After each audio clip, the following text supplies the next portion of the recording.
Hey guys, welcome back to my channel. I'm Eric and I like to read, and today I'm going to be doing June new book releases. So I'm in a different room today because this is kind of like a last minute video that I wanted to get recorded before I go away for the entire week. I'm actually going to be in a wedding and then attending another wedding.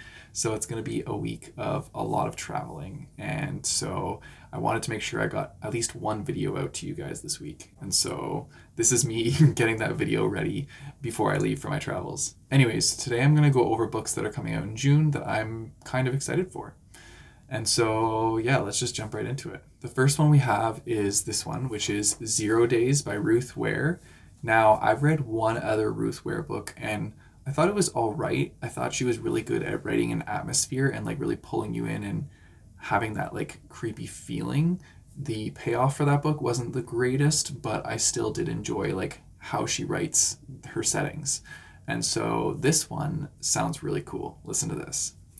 Hired by companies to break into buildings and hack security systems, Jack and her husband, Gabe, are the best penetration specialists in the business.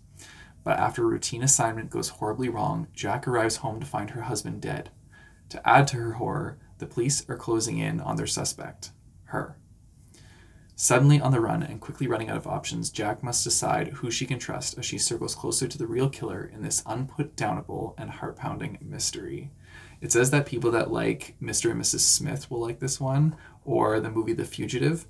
And I think I've seen clips of The Fugitive, and I definitely love Mr. and Mrs. Smith. So I think this book is going to be pretty good, and I'm looking forward to seeing where she takes it. This next one sounds super intriguing. It's called The Quiet Tenant, and I don't know how this would play out, but anyways, this one is following 3 different perspectives. One is the father of this family, who is supposedly like this great guy, neighborly, very like happy guy, but there's a twist. He's actually a serial killer, and he's been killing people for a while, and he has a current person named Rachel who is his victim, but she is being kept in his house. And then there's the daughter, who is 13 years old, and I think her name is like Cecilia or something, and it is her perspective. So you get to see the daughter's perspective, the person that's captured perspective, and then the actual serial killer's perspective. And so what happens is the serial killer, his wife, I don't think she knows he's a serial killer, she ends up dying. And so now their family is forced to move, and so he has to bring his current victim with them in the move. So I really don't know how this is going to play out. It sounds so bizarre, but like such an intriguing read because you get all the different perspectives of the people at like play in this book. And yeah, I'm really curious to know like how the daughter feels about this, because she obviously is like, who's this person? But it's like her father. I don't know. I honestly don't know where this is going to go, but it sounds super intriguing, and I would really like to read this one. Then we have another book coming out by Riley Sager, and so that's called The Only One Left. And this one is like following, it's not even a nursery rhyme, but it's like this like killer song about murders that happened in this town like years back, and it became like a song that people just like sing.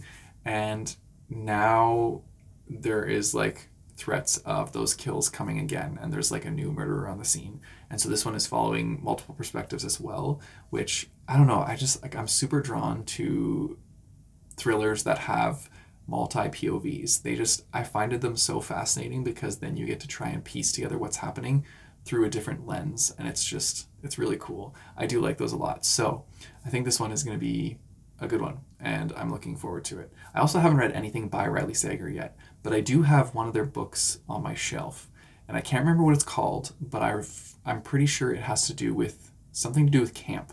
So maybe I should read that one first before I like go to another Riley Sager book. But I know that a lot of people really like Riley Sager, so that also tempts me to buy their books. And then another one that I'm just giving a quick shout out to because I haven't actually read this series is Lore of Olympus Volume 4 is coming out.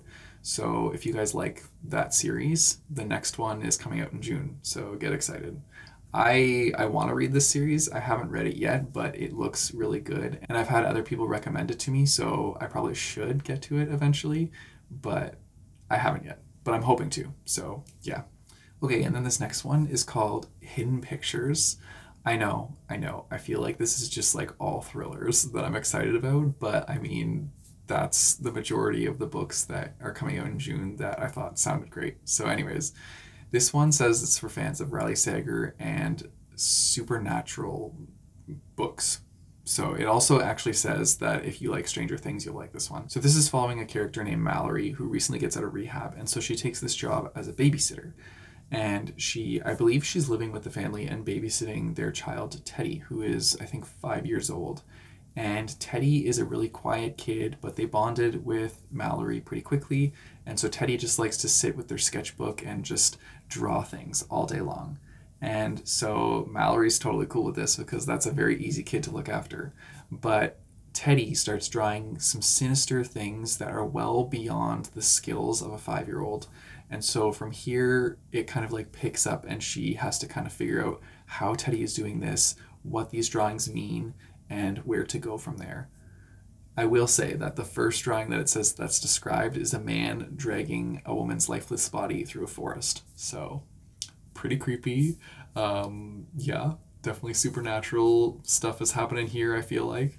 And yeah, it sounds like it could be a really good one. The next one I have is, yes, another thriller, and this is called The Spare Room. This one sounds super good. I don't know. This sounds like a movie to me.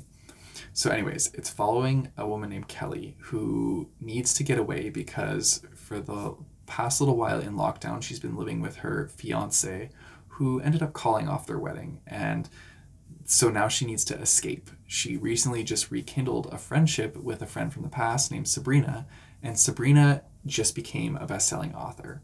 So Sabrina and her husband are really rich, and they have a remote mansion in Virginia, and so they offer Kelly their spare room so that she can kind of like escape the situation she's in and go be free, I guess. And so Kelly takes them up on that offer and lives with them out in their Virginia mansion. And so she starts to get feelings for both of them. So a threesome happens, and they end up opening their marriage to her. So she's enjoying this, having a fun time living at this mansion, until she digs a little deeper and finds out that the last woman that they opened their marriage to has gone missing and no one's heard from her.